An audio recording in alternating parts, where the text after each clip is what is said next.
So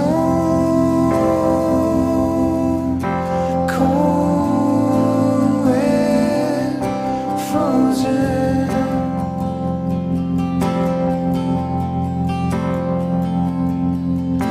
Red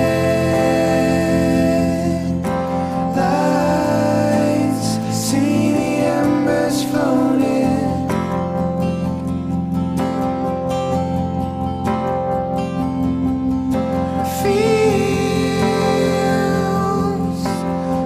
Hey, Michelle from Vulture magazine here with Mark from Fractures. He's in town to play his sold-out show at the Northcote Social Club. Hi, Mark. Hello, how are you? I'm great. How are you? I'm pretty well. That's great. Your sound check sounded really, really good, so I'm sorry I can't be there tonight because I have to work tomorrow morning at 6 a.m, but... I understand. Look, that's probably as good as it's going to sound. I think I'll get to the performance and I'll be too nervous and I'll be spluttering. And It'll be you'll just give awful. Oh, yeah. I'll probably walk off mid-set like I usually do. Yeah? Just chuck fit? Yeah, it's good. It creates press. Yeah? Headlines. Ooh, Susie, you got a good job. That's all yours, Sis. Okay.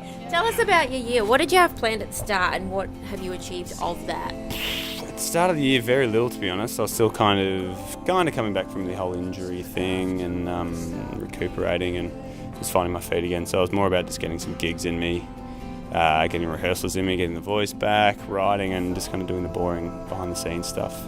And then launching into the whole EP process. But yeah, it was still a bit of recuperation, unfortunately, so it's a bit dull. Bummer. Well, then, okay, so you've been getting a lot more attention lately. How are you handling this sudden increase? Well, I mean, attention isn't in as much as there's online presence. No one knows what I look like. No one recognises me, so I'm just... Now. So in that sense, it's fine. But it's flattering, and probably, I guess, it puts a bit of pressure on me to perform in whatever I put out next, whatever my next release is and things like that. But I'm pretty confident in my abilities, so just keep doing what I'm doing. I like doing it, and if people turn up, great. If they don't, not great, but I'll keep doing it. You said like that people don't really know much about you, like don't know what you look like, except you posted a photo of yourself last night, was it? Where... That's my natural state.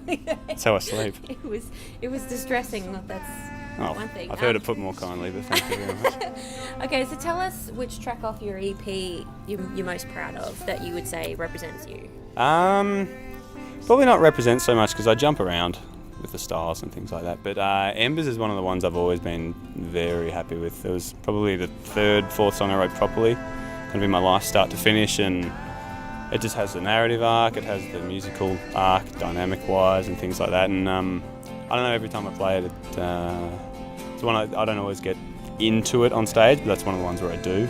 So I guess that's a good sign. Yeah. Yeah. Okay. And how long did it take you to make the EP, and is it all your own blood, sweat and tears into it? It's all me. It's all me out there. I don't know, it's kind of hard to gauge because, like I said, that Embers was 2 years old, some of the other tunes were half a year old. I think some of them were about 2 months old. And I didn't know what was going to end up on the EP. It was I've got a whole catalogue of songs to choose from, and we kind of changed our minds last minute and things like that. So on a technicality, I'd say it's the EP process 6 months, something like that, from start to finish. But I've always got the songs up my sleeve, so it's one of those questions I'm never going to be able to answer properly. But you do play all the instruments, you produced it, mixed it, everything like that? I do. I can't play drums that well, so I got my old friend Mark, who plays in my live band, to come in and record a few tracks. But I suppose I arranged them, if you want to get technical. Does that sound good? Yeah, okay. Unpretentious? Yeah. And any plans for an LP? Yeah, definitely. You got to. When? No comment. Do it. No, absolutely not. I want this bleeped and edited. This whole thing. No, I don't know. We'll see. I've got lots of songs. It just depends if people are ready, kind of thing. If I've got any money. How are you going to tell if people are ready? I'll just ask them. I'll do a survey. Okay. And if you've got money, you can just do a possible. I don't like possibles very much. Why not? It just seems a bit lazy. It's not my cup of tea. Okay. If other people want to do them, please. But I want people to turn up to the gig. I want to earn it. Know what I mean? Yeah, okay. Am I ticking boxes here? One last question. Yeah. Fractures. Why are you broken? Why am I broken? It's something I'm still figuring out. We'll never know, and I will never truly be healed. No, it's just a name. It's just a word that I liked, and it made sense. Yeah. It doesn't really have anything to do with me per se. I'm a pretty jovial guy for the most part. You really are. Yeah, pretty upbeat. I think that's, getting on stage is the avenue where I can go, let's get sad for a little bit. Let's get everyone sad, nice and teary. So do you have to go and like brood yourself before you go on stage?